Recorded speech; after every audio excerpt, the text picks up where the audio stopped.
You clicked on this video, which probably means you're wondering how I got here.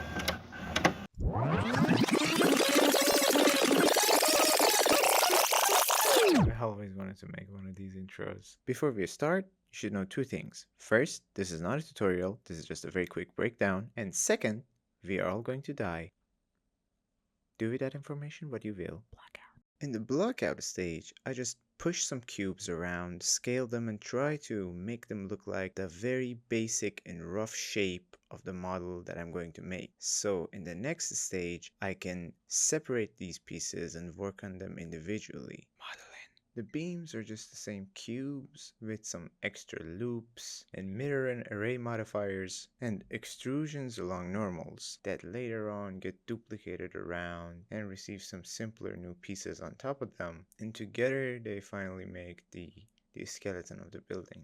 The cabin is also just a cube with some inset faces as windows, mirrored and duplicated around to form the walls, some details, and an exterior shell. The platform is also just a bunch of cubes arrayed around with planes for panels, subdivided with some holes duplicated around. And then the railing is simply a bunch of loop cuts with a few selected subdivided faces and a wireframe modifier on top. The roof is literally just a cube scaled down. Finally, I add a door using the Archimesh add-on, add some bolts and some bevels to all of our meshes to get smooth edges and nice reflections. Texturing.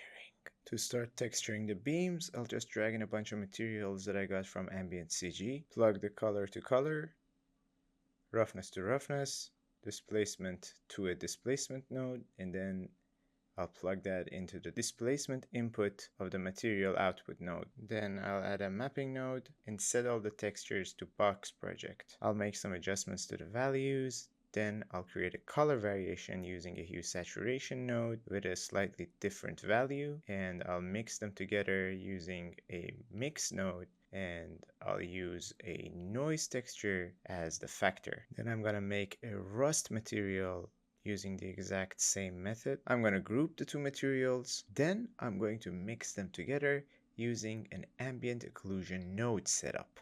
This way, we can get rust on the inner faces and places that are more likely to gather rust in real life. I'm also going to mix in a node setup that's going to allow me to add some edge wear to the texture. Then I'm going to use a different material to put where the edge wear is supposed to be, on the edges. The final result is going to be our base material that I'm going to share with almost all of the pieces from this whole tower. I'm going to add a new material and adjust it for the stairs. Then I'm going to set up the material for the railing and the platform. And finally, the material for the cabin, the door, and the windows. More stuff. Now, to detail the scene, I downloaded some models, free models from places like Polyhaven and Sketchfab, and now I'm just going to place them around, place a bed, maybe an oven, a few shelves here and there, some antennas, some AC units, and some satellite dishes here and there to make the scene look a bit more interesting. Gaia. I used Gaia to generate terrain, added a range node, and adjusted it. Then plug that into an erosion node with 50% strength, 12% duration, and 20% downcutting with a lot of random sedimentation. Added a shatter node with very low strength, then a surface node to give detail to the surface. Then I used a height mask and covered the bottom section of the terrain. Plugged that into another surface node so I could get more detail on the mountaintops. Added a zero borders to avoid getting those weird artifacts that you get in Blender when importing meshes from Gaia that don't have defined borders. Then added an arboreal map that later I'm going to use to populate a forest on the terrain. A soil map with a hand-painted mask plugged into it, and a snowfall map.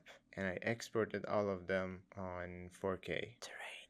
Back in Blender, I'm going to add a plane, scale it up, subdivide it 100 times, then add a subdivision surface modifier, and a displace modifier, and I'm going to use the height map that I exported from Gaia as the driving texture for the displacement modifier and make the base shape of the mountain. I'm going to set up my lighting by adding an HDRI texture that I got from Polyhaven and adjust the angle of the light. Then I'll start texturing the mountain by adding the first material. To prevent tiling, I'm going to use these very specific nodes that I got them from this video by Andrew Price, the Blender Guru. You can download them for free from the description of this video, and the video itself is pretty cool. I'll group this material and go on to create the second material. Then I mix the two materials using the other Blender Guru node and use a chain of noise textures to drive the factor. Then I created two other materials for the rocky parts of the mountain, and I used the soil map that I extracted from Gaia as a factor to separate them. Finally, I used the snow texture and the snowfall map that I exported from Gaia to make a little bit of a snowy bit on top of the mountain forest. Now it's time to cover the terrain with trees and make a forest. But unfortunately for me, I don't own a NASA PC, so instead of actually scattering a real mesh of trees with millions of polygons, I'm going to use these. These are 2D PNGs that I rendered in a different blend file. And instead of scattering actual trees, I'm going to scatter them on our terrain. And in order to do that, I'm going to use this geometry node setup. If you want to learn how to do it, you can watch this video by Martin Clanker with CG Boost, which is an amazing two-part tutorial which is going to walk you through how to make those trees that I mentioned, those 2D cards, and how to scatter them on your terrain. I'm also going to use the arboreal map that we exported from Gaia with the vertex weight edit modifier, so I can avoid having trees on the mountaintops and places that I don't want them, and populate them only in places that I do want them. Composition. Then I set up a camera, set up mist pass. Then I append my tower model. Add a plane as foreground and texture it using the same texture as the terrain, minus the snow. Then I'll just add some trees from Botanique and place them around the scene to get the composition that I want. Add an image as the sky, a 2D fog card, and a few background birds using geometry nodes. After hours of adjusting everything, I end up with this, and I hit render. I'll take the rendered images into DaVinci Resolve, add blur, vignette, chromatic aberration, noise, glow.